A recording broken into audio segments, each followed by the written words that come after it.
Hi, welcome to Nursing 410 Issues and Trends. By now you're familiar with Blackboard. I just want to give you a couple of hints on what you'll find within this course.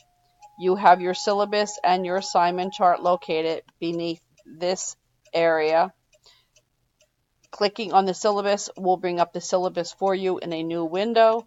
Also, diving into these leaves will bring up your assignment chart with all the due dates. Please be sure to pay attention to your assignment due dates. According to the rubric, each day an assignment is late, you lose 5% off of the grade you earned. If the assignment is not turned in after 4 days past which it is due, you will receive a 0 for that assignment. If you are having problems with meeting the requirements for your assignments, let me know before the due date, not after the due date, and be sensible and responsible in what you consider reasons to be late on your assignments. You know ahead of time what assignments are due, so sometimes it would be better to go and start them earlier rather than later.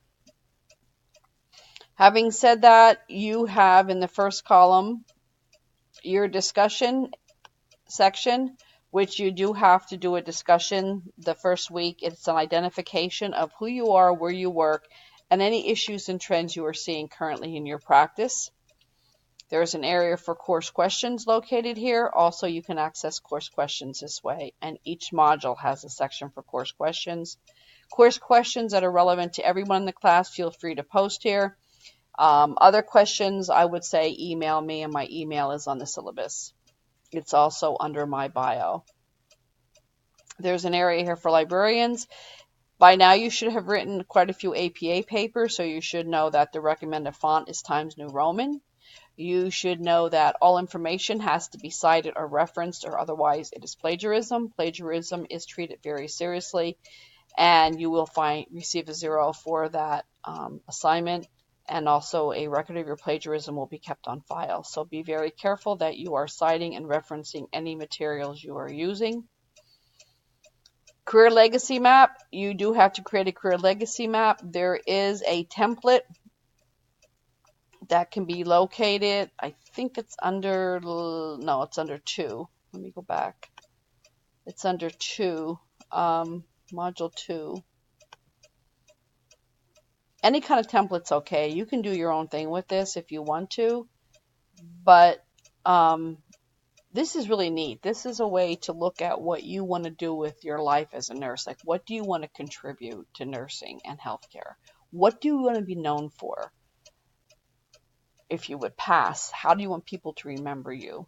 And there is a sample career legacy map right here, and there is also a template within this area right here. You can create your own, like I said, but be sure to follow the rubric. You have to have 12 to 15 steps to reach the end of your career. So if you only have 10, you have not met the requirements of the rubric, and you'll lose points on that. Okay. As I said, each week is identified over here by modules, and each week has basically the same information in it for each module. It would have any discussion post responsibilities. It will have an overview area. It may be a video, it may be a PowerPoint, it may just be written information, but there will be an overview of each week. Each week will have objectives, which are located here. Your reading assignments are located here. Any videos, any assignments are listed for you quite easily in the first section. Learning materials will be within each section. Here is a video on the module 1. The last module, it is about dying. It has some pretty good videos here about end-of-life issues. Okay. And you're free to use other references to complete any of your assignments. My name is Lori. I welcome you to the course, and I hope you have a great learning adventure. There is a lot of work to this course, so like I said, try to stay on top of it and don't get lost. If you need me, I'm available. I pretty much check my email daily, and also I will check my phone frequently. Just let me know if you're having an emergency. Have a great week, and good luck.